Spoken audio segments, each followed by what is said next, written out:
Okay, and just in the interest of time, I'm just going to make one quick announcement and then just read the rules, and then we can move forward.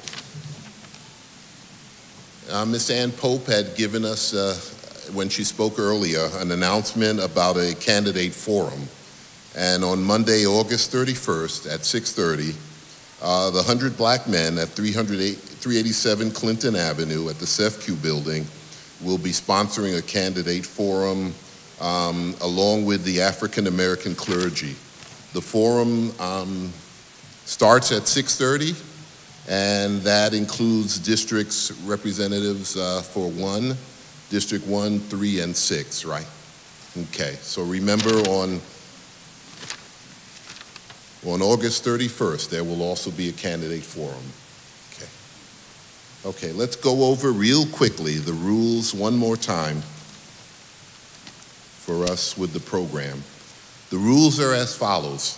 For our three candidates here, each will have an opening statement, and their statement will be 5 minutes each. After the opening statements, we will read questions and they will answer questions, and the answers will be 2 minutes each. And that'll be followed by closing remarks of 2 minutes each, and it will all be timed by our timekeepers here who have kept us on point tonight. The timekeepers are in full view of everybody, and so as a result, our candidates will see and know at all times how much time they have left. Okay, everybody will answer the same question, and I'll just try to keep it as uniform as possible. The other thing is that, as usual, the general rules are that campaign signs, T-shirts, or demonstrations for any candidate are not allowed. We ask everyone with a cell phone to please turn it off or put it on vibrate. The only approved media can record or photograph during this forum, and candidates can distribute campaign literature after closing statements, and candidates are welcome to remain after the program to meet and greet the voters. Okay? And I'm going to start a little bit different this time. I'm going to start with Mr. Ellis, our candidate here for the 6th Albany County Legislative District, to please start us off with an opening statement. Mr. Ellis.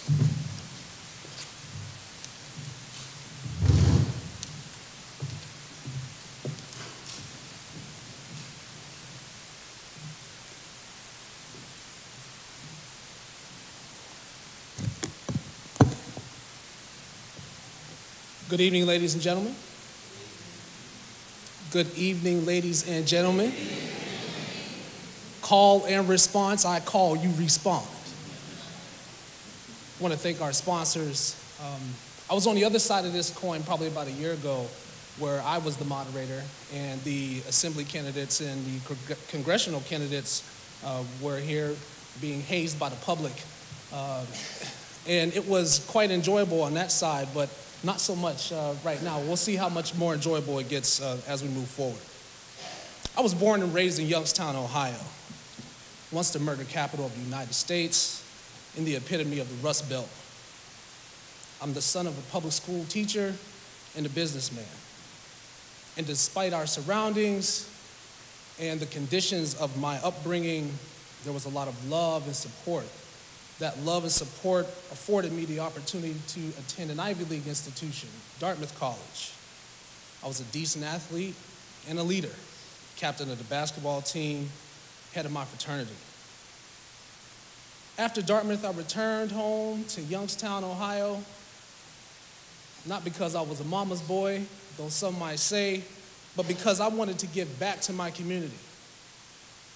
And I was passionate about being involved in community development, economic development, and those things that affected that wretched place. But there was no room for me there. There were barriers to entry, and there was no job and no place for me in the end. I worked on my master's degree. I worked 2 jobs. One of these jobs changed my life. Ladies and gentlemen, I saw hell. up close and personal for at least 48 hours every week while I was in graduate school because I lived and worked in a place called the Lincoln Place. It was baby jail. Deadbeat job for many of the city's African-American population. I didn't read about the prison industrial complex in a book. I lived the school to prison pipeline for a little over 2 years.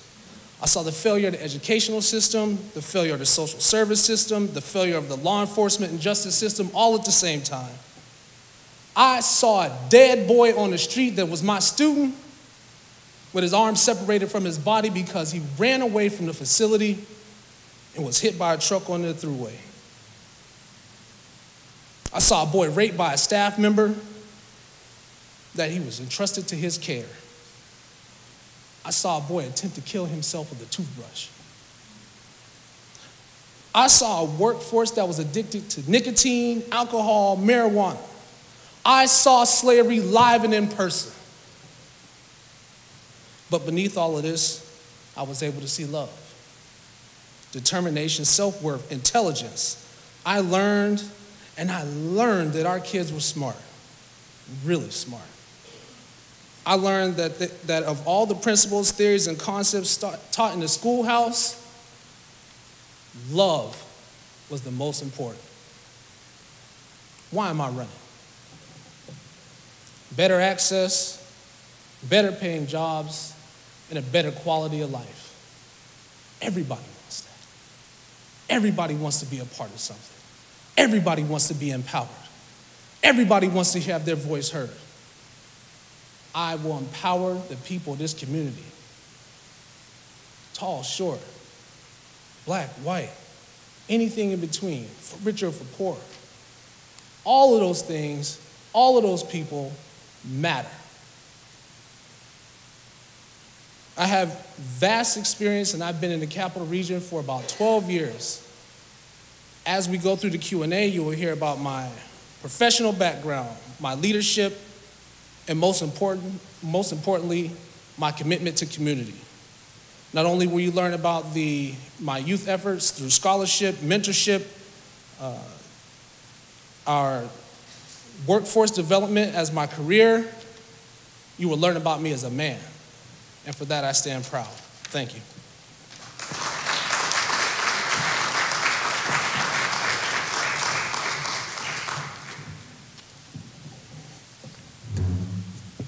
Thank you, Mr. Ellis.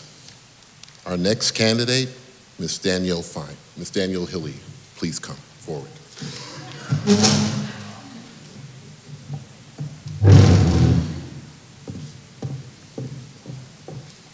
Good evening, everyone. My name is Dannielle Hille, and I'm running for the new 6 districts because we need change. For far too long, communities of color have been neglected. Buildings are crumbling, businesses are closed, children have no place to go, and people are struggling to survive, making tough decisions about basic living needs. These communities need a voice, but not just a voice that understands. We cannot understand by merely listening to others talk and taking notes. To understand, you must be part of our communities, either by being a resident or by being an advocate with your boots on the ground and your sleeves rolled up. I have been both a resident, struggling myself to survive, and an advocate. For many years, I have worked to better our communities, from fighting to hold building owners responsible for leaving their properties abandoned to decay, to ensuring dangerous conditions are addressed, to working with individuals coming home from prison, and working with the criminal justice system to build a relationship with the community, and working to reduce wrongful convictions, just to name a few. Revitalization is the key.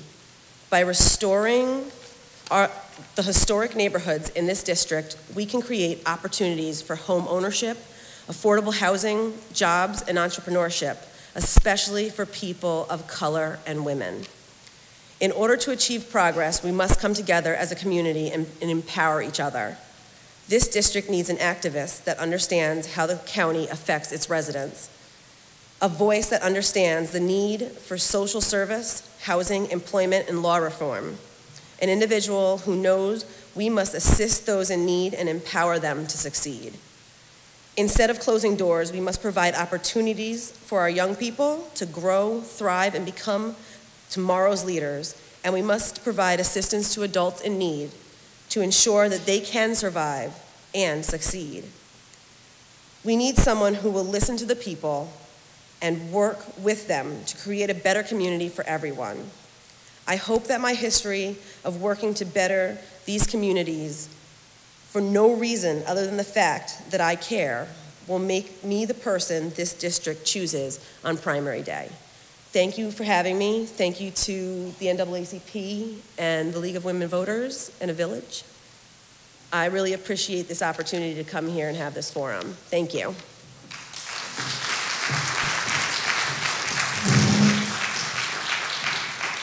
Thank you, Ms. Hille. You gave me the pronunciation of your last name and I still got it wrong. I apologize for that. And our third candidate, Mr. Sam Fein.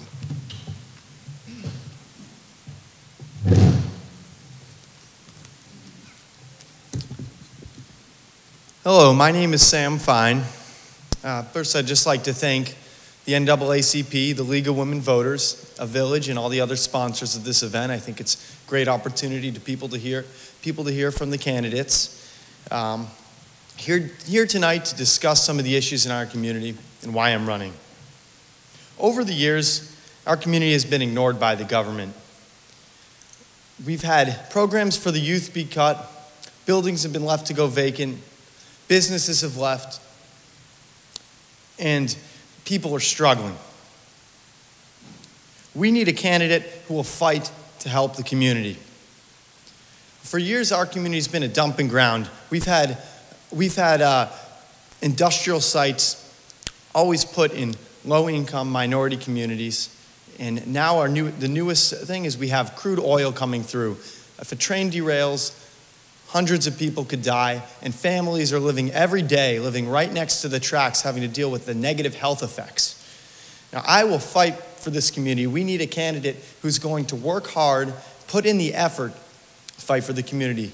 My past experience has been working on progressive congressional campaigns throughout the Northeast. I've worked for candidates that are continue to fight for things like raising the minimum wage, equal justice under the law, and tougher federal gun control measures. Through this, I've shown my commitment that I am willing to put in the effort to fight for issues I care about, issues that we all care about that are important to our community. Over the last few months, I've been walking around this district, talking to voters, listening to people's concerns. What I hear from people is they want a legislator who's going to put in the effort to listen to them and really hear out their concerns and really take that voice, take those concerns back to the legislature and speak up. I think we all need to work together to solve our problems. We need to get people together in a room, talk about the issues, and really work together to come up with these solutions. And we need a candidate who's going to listen. Now, my family has deep roots within Albany and in the 6th District. In the early 20th century, when my family came to America, they settled in Albany, and they opened businesses in Albany in the 6th District on South Pearl and North Pearl Street. And I grew up hearing about these businesses and hearing about Albany, but we can tell now that businesses have mostly left. We need to attract more businesses. We need to attract more businesses so we can have jobs for people in the community. But the number one concern people are talking to me about is that we need more programs for the youth. We need after-school programs, summer programs, stuff like sports and activities, but we also need programs that will teach kids the skills they need to succeed in life. Skills like applying for jobs, writing a resume, applying for colleges and applying for trade schools. Too many kids don't have these vital skills that they need to succeed. We need to show them that there are good opportunities out there for them and work with them to help them, because all kids in Albany County should have equal opportunity. So I think we really need someone who's willing to put in the effort, to put in all of their time into helping the community, working with people to help the community. I want to be that voice for all of us by representing the 6th District as your county legislator. Thank you very much.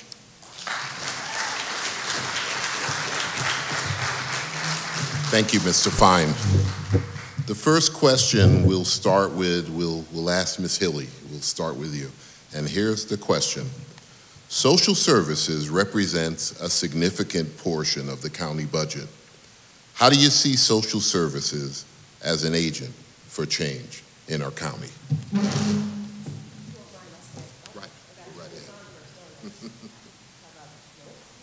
Nope. Okay, here we go. So social services hasn't changed much in decades. It doesn't really handle the living costs of today, and we have to work to reform it. Right now, social services pays an apartment subsidy of about $500. And I don't even know of a studio in Albany that runs for $500, let alone an apartment that can house a family with a child, which needs to be at least a 2-bedroom. I think that if we reform the current system and make it a system that's progressive and that allows people to improve and eventually improve enough that they can get off of the system, that it'll be more beneficial not only to the people who need it in their time of need, but to the community and to the system itself. Thank you, Ms. Hille. Mr. Fein, same question.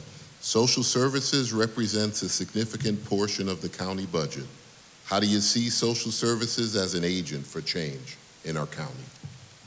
Well, I think that social services is the most vital service that the county offers. Social services helps many people in the county stay afloat. It helps them feed their families. It helps them pay for their housing. And I think that this is really important.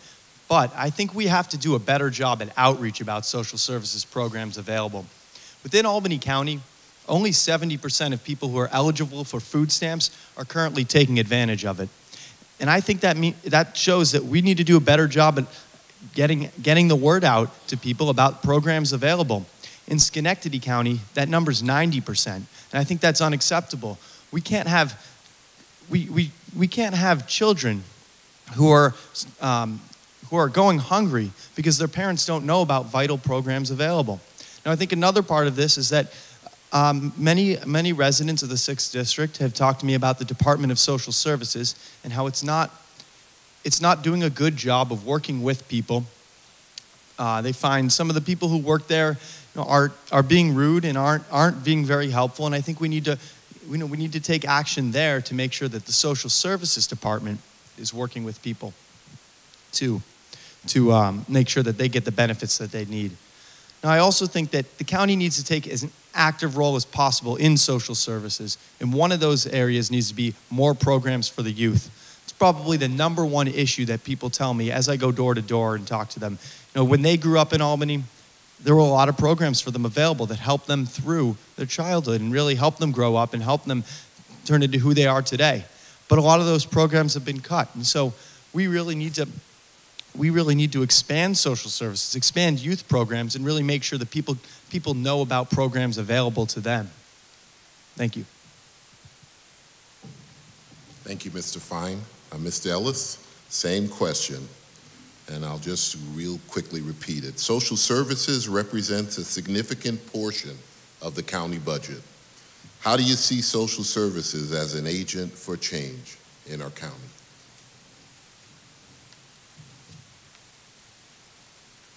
Beyond customer service issues and the nuts and bolts of the numbers, if you look at the county budget, you'll see that the county budget is lopsided towards public safety, and there's really not a lot of attention and manpower, FTEs, employees in social services, even though it is a significant portion of the budget, but not the main portion of the budget.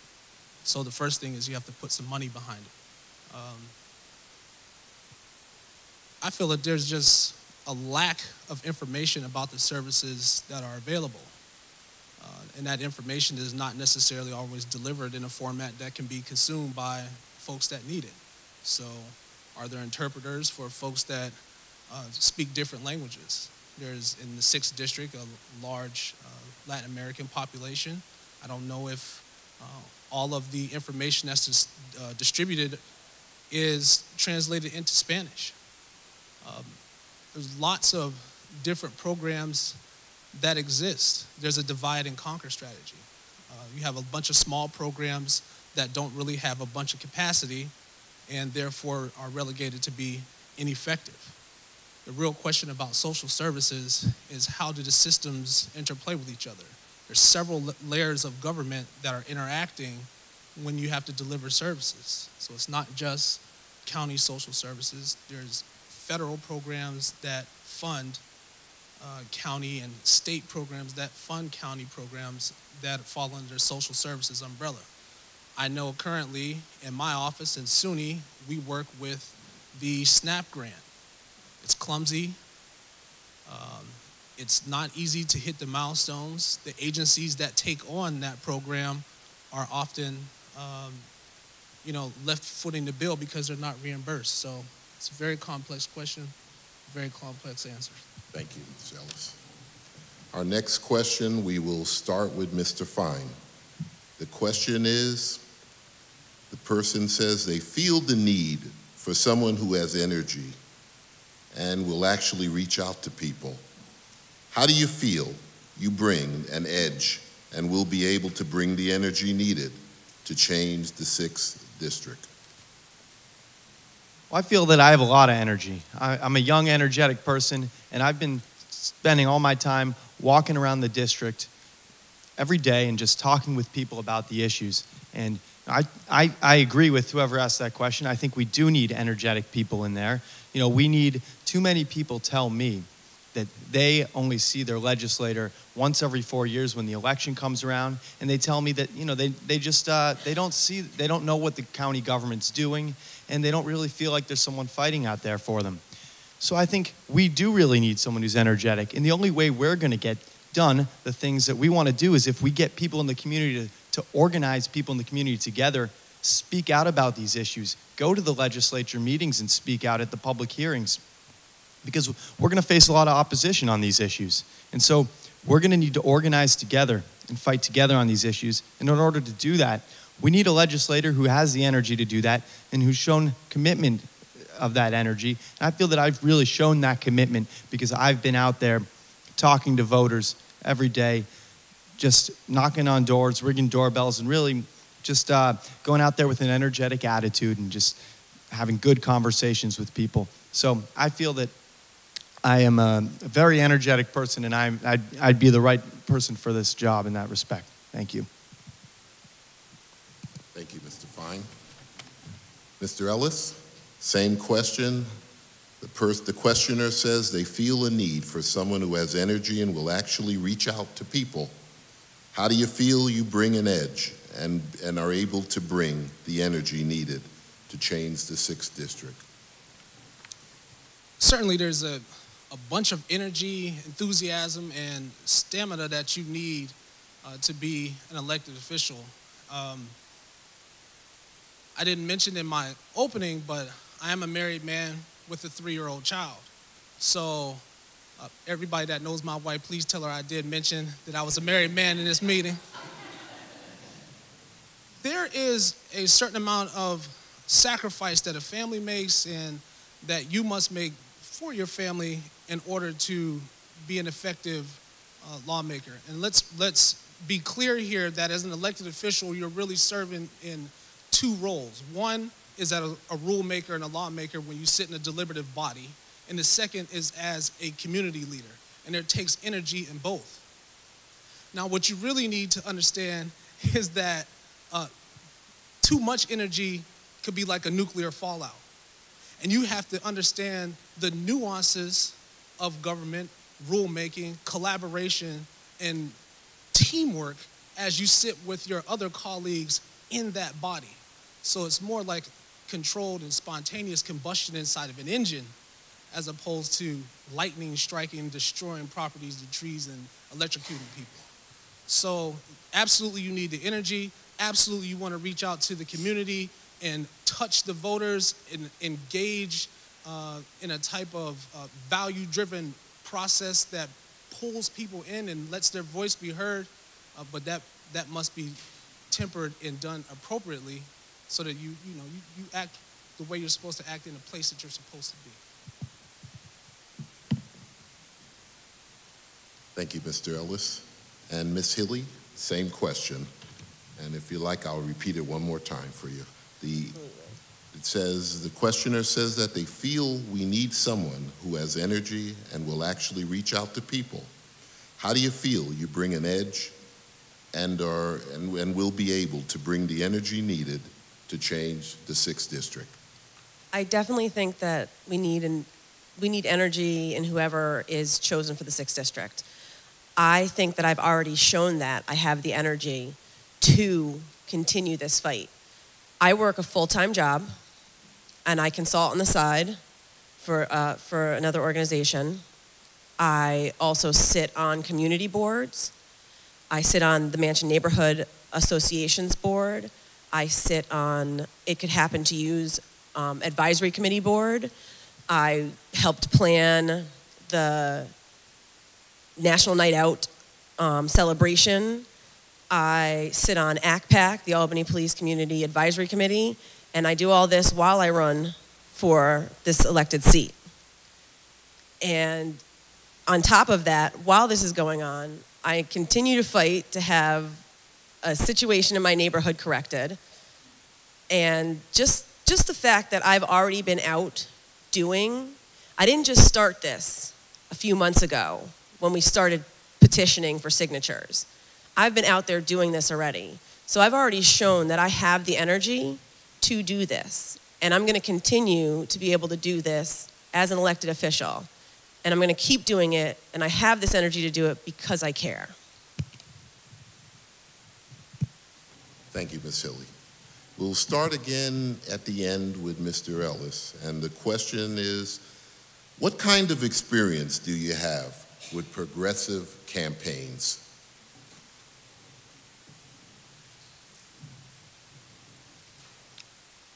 So when I moved to Albany, I was born and raised in the Democratic Assembly. Served as a business tax analyst for the Assembly Ways and Means Committee. Anybody that is familiar with the Assembly knows that the bread is buttered in the Ways and Means Committee. It was through that job that I was first introduced to campaigning, beating the street, lit drops, canvassing, phone banking, envelope stuffing, making those uncomfortable phone banking calls. Oh my goodness, yes, I learned all about it. Progressive, absolutely. We did issues, but I would say more so than any formal political campaign, I live my life as a progressive campaign. Ladies and gentlemen, I'm an endangered species in this country, being shot and killed all over the place. I take young men that look like me, and I put my energy into them and try to make them better. I was nationally recognized by PBS for my efforts as a mentor, here, right in the Capital Region. 30 boys a session, going to Ivy League institutions, doing things beyond our wildest dreams. The Soapbox Derby, Read Across America, all of those things. I live a progressive life. It's not about political campaigning and supporting issues. I was a member of the advisory board for the Capital District Leadership Roundtable, in which we raised about $25,000 and supported then Governor Eliot Spitzer and David Patterson. So I have been involved not only in my spare time, but in the political life as well, in progressive campaigns. Thank you. Thank you, Mr. Ellis. Ms. Hille, same question. What kind of experience do you have with progressive campaigns? This is the first time that I've actually been involved in a campaign. I've supported other progressives. I've worked with other progressive currently elected, formerly elected, to bring about change in my communities. And I support change in every way. But I'm learning right now. And I'm learning because I started my journey as an activist. That's where I started. For me, it was grassroots, boots on the ground, sleeves rolled up, getting my hands dirty, and helping my community. That's what I cared about. This opportunity is an opportunity for me to do more than I'm currently doing. And I have a lot to learn. I'm learning a lot as I go.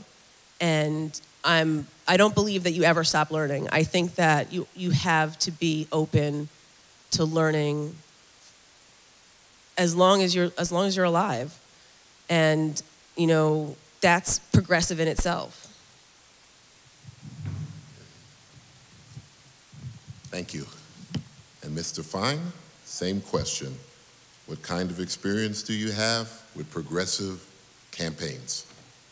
Well, after I graduated college, I went to work on a Senate campaign, Elizabeth Warren's campaign for Senate, and I believe she's one of the strongest progressive fighters in the U.S. Senate. You know, she's fighting back against Wall Street. She's fighting for people who are struggling. She's fighting for the middle class, for low-income people. And you know, I was proud to have worked on that campaign. You know, I went into politics because I feel that the best way to make a difference is through politics and through changing policy. So that's why I got involved with progressive campaigns. And since then, I've worked on a couple other progressive congressional campaigns throughout the Northeast. And you know, I really enjoy working on campaigns because it's one of the ways you can really make a difference.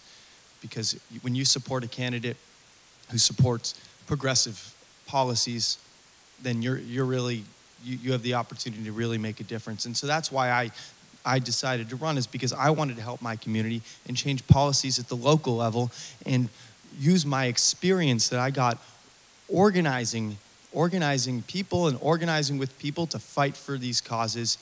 I wanted to use that experience in the legislature to organize people to fight for these issues that we care about. Because I think that my experience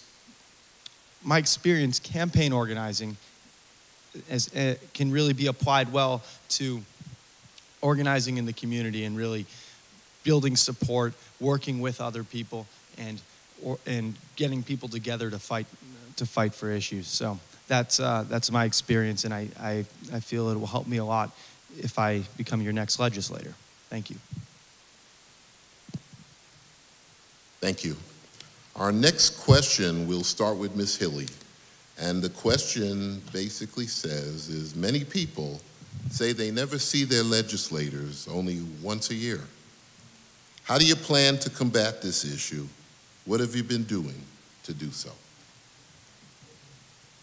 I've never been a legislator, but as a community organizer, my community knows who I am. They recognize my face, they know my name, they know my email address, and they know when my car is parked outside to come and knock on my door at 8 a.m. So I'm most certainly available to my community, and I have been available to my community for a long time. And they have knocked on my door at 8 o'clock in the morning and rung my bell, and I've gotten up, although reluctantly, because I was sleeping, and help them with the issue that they had. And I'm going to continue doing that. You know, I walk in my neighborhood. I walk to work. I shop locally. I work with organizations that are in my community. So I'm already visible, and I would continue, because I wouldn't have it any other way if I was elected. Thank you, Ms. Hille. Mr. Fein, same question. Many people say they never see their legislatures, only one time a year. How do you plan to combat this issue? What have you been doing to to do so? Well, I agree that this is a big problem, and a lot of people talk to me about this, that they don't see their legislators. They see them once a year or once every 4 years, and I think that's a problem. I think we need legislators who are going to walk around the community, talk to people, and listen to their concerns and really include everyone in the process. And we need this not just during the campaign season, but after the campaign season also. And so I've been committed to just walking around, talking to people about the issues, and I've really enjoyed it, and I think people really appreciate getting the opportunity to talk to me and share their concerns. And I've been telling people that I am committed to continuing to walk around and stay active and go to neighborhood association meetings and community organizations and just let people know what the government is doing. Because I think this problem goes beyond just seeing your legislator, but people don't hear from them. They don't know what new government initiatives are taking place. They don't know what new laws are passed and how they can affect them. So I think this needs to be a larger effort of not just legislator reaching out personally, but the government reaching out overall, doing more outreach to people about new initiatives and bills passed. We can have a better website with this information. We can have newsletters with this information. I think people really, they deserve to know. But they also they want to know because they want to be active. But many people, they don't know how to get active because they don't hear enough from the government. So that's something I think we really need to focus on more. And I'm 100% committed to staying active, continuing to be seen in the district and always being accessible to people. My people can call me anytime if they ever have a problem, and people have called, and I've helped some people in the community navigate the system, navigate the complex system of finding services available. Thank you. Thank you, Mr. Fein. And Mr. Ellis, same question. Many people say they never see their legislatures, only one time a year. How do you plan to combat this issue? What have you been doing to do so? Absolutely. I 100% understand the question and what we're really trying to get at about engagement and empowerment and things of that nature. But I think we need to, really look in the mirror and understand that there are a lot of people who don't want to be seen. And when you go knock on those doors for every, what are you going to do for me, and what are you going to do for the youth, and what are you going to do about my taxes, and what are you going to do about my pothole, and what are you going to do about these bad kids, these boys walking around with their pants sagging? Every time you hear several of those. But you also hear I don't do politics. No, I don't want whatever it is you're selling. And that's because those folks have been beaten into the ground and they're numb, disenchanted with the system and completely disengaged. So what would I do? I hope to convert my neighbors, turn them not only into a coalition of the willing, but a group of the doing. Getting engaged in the work is a collective process. It's not something that an elected official, as a rule maker or as a community leader, does alone. And you have to find what we call mavens in each community, someone that knows a lot of people, that has a lot of swagger, as we would say, and have them help you build that coalition. So this is a two-way street for me. There's exchange and discourse. It's not just what will I do, it's what will we do. Thank you, Mr. Ellis. We'll start with Mr. Fein with our next question. Our question is, I'm concerned about the oil trains in our district. How would you tackle the issue to address it? Well, I agree with your concern, whoever asked that. I think it's simply unacceptable that oil trains run right through our district, right next to people's homes. We've seen what happened in Quebec. An oil train derailed and 47 people died. Now, what if that happened in Albany? I think this is a disaster waiting to happen, and we need to do more about it. Now, it's not only a safety issue, but it's a health hazard because families live right next to these trains, and they're breathing in the fumes from the oil, and now they're trying to the company that's controlling the oil train, the oil is trying to heat the oil, which is just going to create more fumes. So we need to fight back about this. Now, I know that the trains are up to the federal government and the state government, but still, the county government can do more. We can make our voices heard, because the more local legislators who speak out about this and the more people in the community who speak out about this, the more likely we are to get the state or the federal government to take action. So I think this is an issue that this is one of the issues that we need to fight for, because our community, it really has been a dumping ground for a long time. And you know that these oil trains, they wouldn't run them through Loudonville. We need to fight back and let it be known that we don't want them running through our community. Thank you. Thank you too, Mr. Fein. Mr. Ellis, same question. The person who wrote this question is concerned about the oil trains in the district. How would you tackle the issue to address it? Certainly, I know and realize that this is a controversial / popular issue, in particular in the South End where the train lines run. I understand that. But this race is for Albany County legislator. And the jurisdiction of those matters, we are certain, is an interstate commerce issue, which is handled by the feds.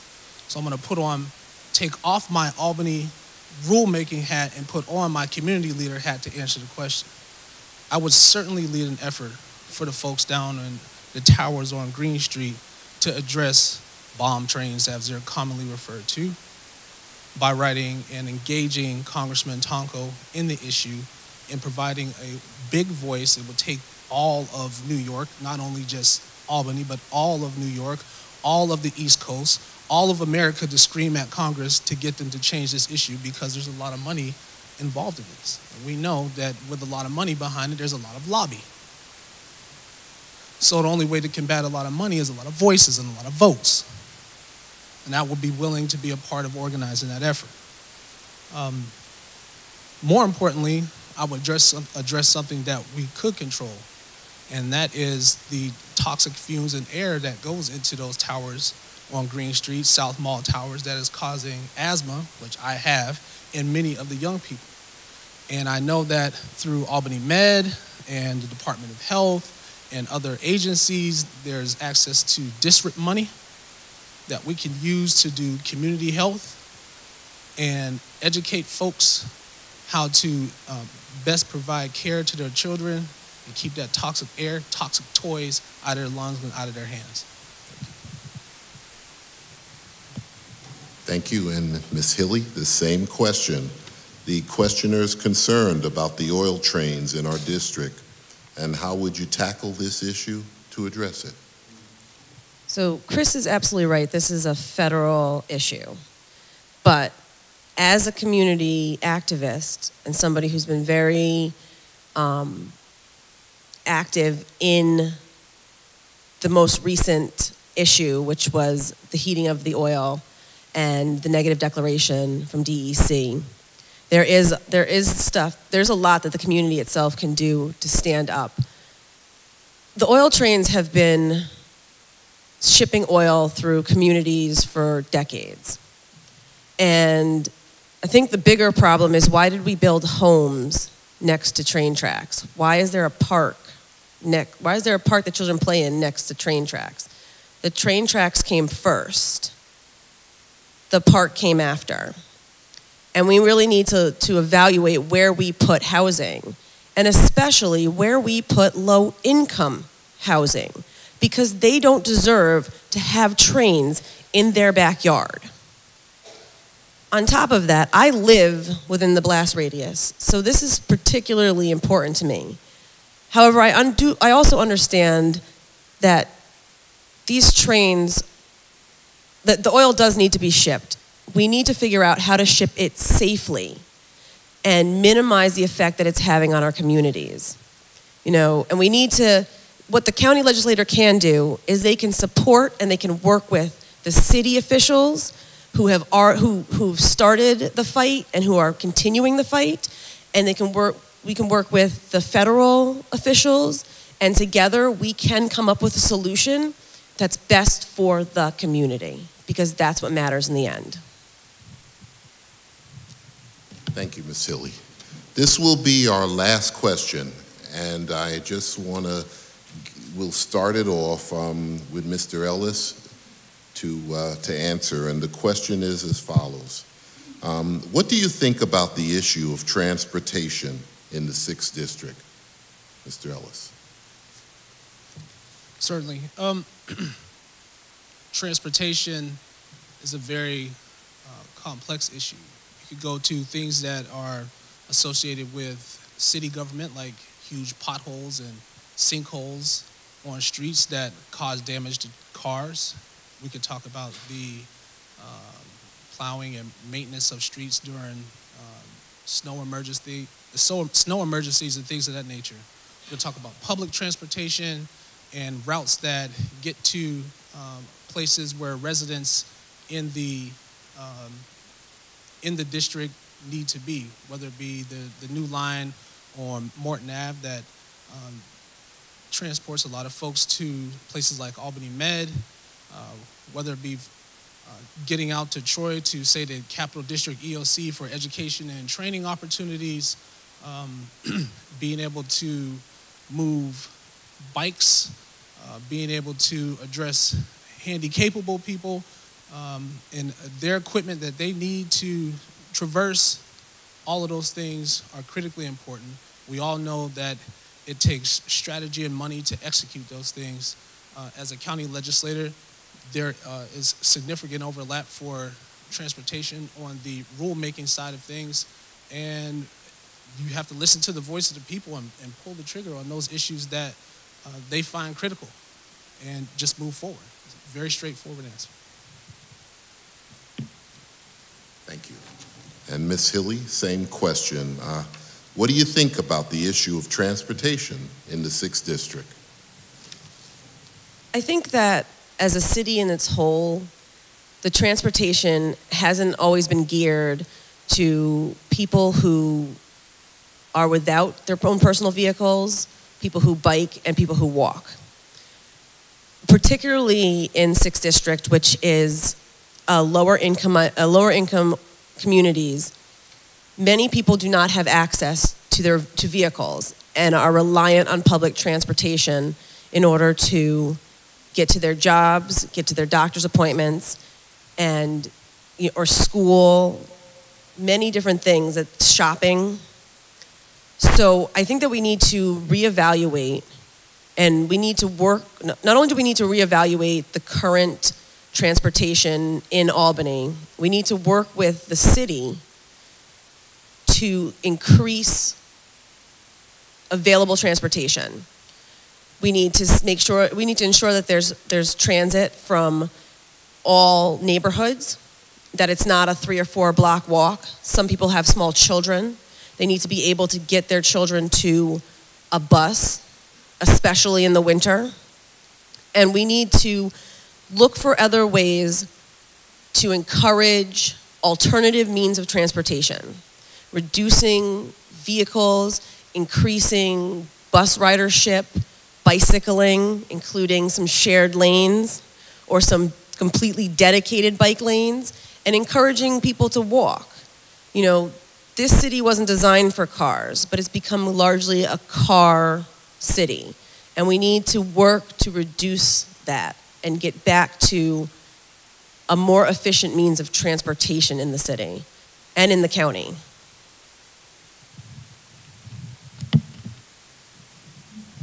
Thank you.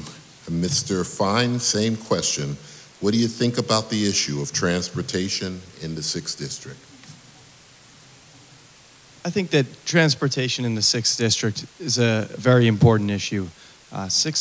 Many people within the 6th District don't have cars.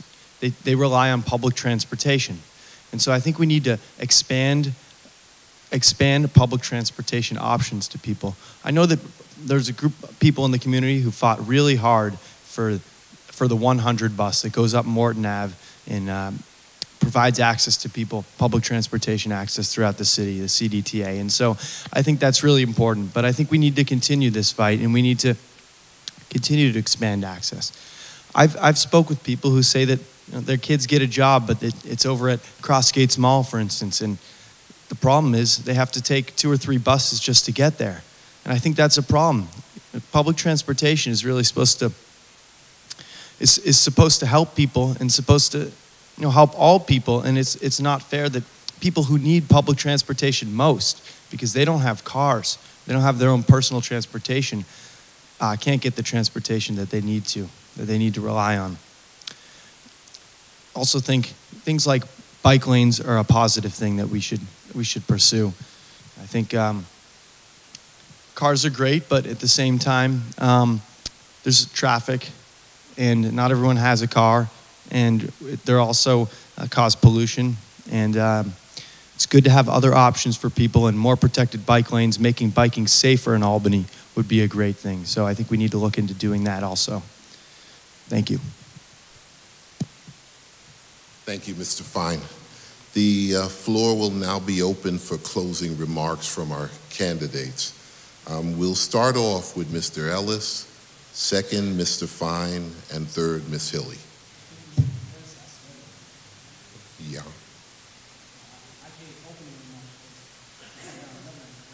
Okay, well, we'll take a poll of our candidates. Do you mind? Okay, so Mr. Fein, you go first.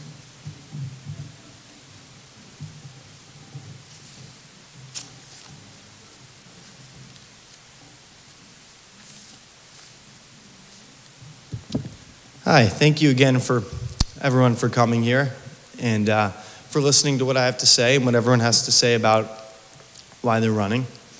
I think we're facing a few important issues in our county, and especially within the 6th district. I think that our biggest priority, as I've said, needs to be more programs for the youth. The youth are our future, and a lot of them are struggling. A lot of them are getting into trouble because the programs just don't exist for them anymore. And the city controls, the school district controls the schools, but the county needs to use what we can do to take initiative on these issues, to really pursue our role as providing social services to expand programs for the youth and help people. Now, we also have a big problem with vacant buildings in the district. We have a lack of businesses, a lack of jobs. I think we need to address that too. If we can provide small business loans to businesses, if they agree to hire people locally, I think that would be a good incentive to get people jobs in the community. But it's more than that, because as going back to the youth, we need to train the youth to pursue jobs and pursue good opportunities. Train them and help them apply for jobs and help them apply for college and trade schools or whatever they want to do in their life. Show them that there are good opportunities for them and things that they can pursue, and show them if they're interested. So we really need to push for that. But yeah, I've been spending my time walking around the district, talking to people throughout the district about the issues, and I've really enjoyed that. And I think people have really appreciated having the opportunity to speak with someone and share their concerns and speak out. And I think that's really important, and I plan to continue to do that after the election. Thank you.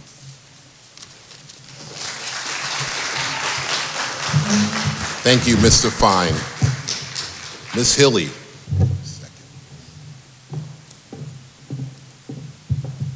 First, I want to thank you guys again for coming and hearing what we have to say. Aside from what I want to do that affects people close to heart, I want to work with the progressives in our legislature to reform how we do things as a body. Because of the failure of them to create the 5th legislative district 4 years ago, community leaders had to file a civil rights lawsuit, a lawsuit that was fought for 4 years and cost the county money that could be used to go to the land bank, to create youth programs, It could be put into social services. Instead, it's going to attorneys. And we're losing out on what that money could have done for our communities. We also need to ensure things like an administrative code so that the community knows what laws are being enacted. Beyond that, what we really need is diversity. And we need more women of color because we need to be represented too. Right now, although the county of Albany is more than 21% minority, we only have 10% representation in the legislature. Yesterday was the 60th anniversary of Emmett Till's death. And here, 60 years later, we are still fighting for equality, and that is a fight that we are going to have to continue. We have to work towards equality. It is important that we, the people of color and the communities of color, receive equal representation in our legislature and in our county and city and state government and federal government. Thank you. And thank you again to our sponsors. Thank you, Ms. Hille. And last but not least, Mr. Ellis.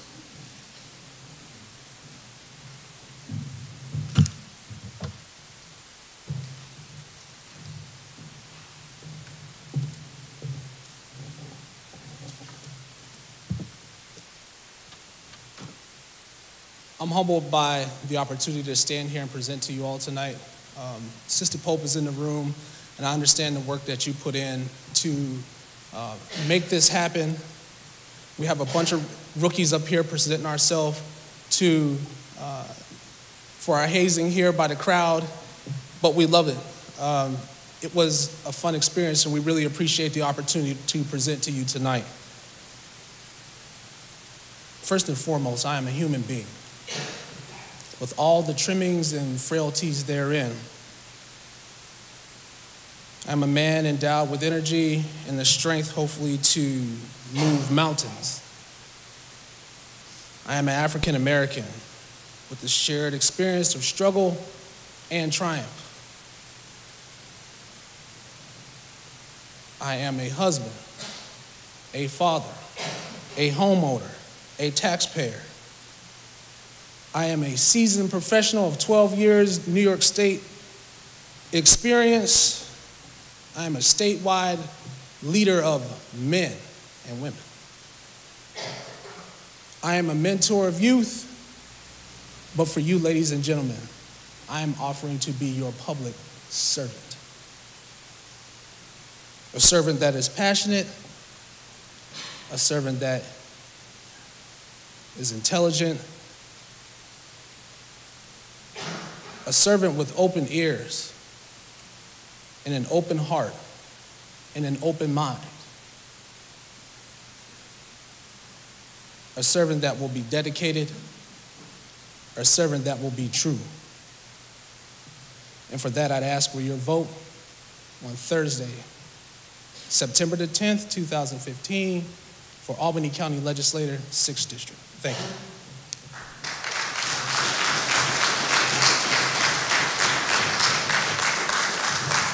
Thank you. Thank you, Mr. Ellis. Ladies and gentlemen here, I give you our three candidates for the Albany County Legislature, 6th District. Mr. Christopher Ellis, Ms. Dannielle Hille, and Mr. Sam Fein.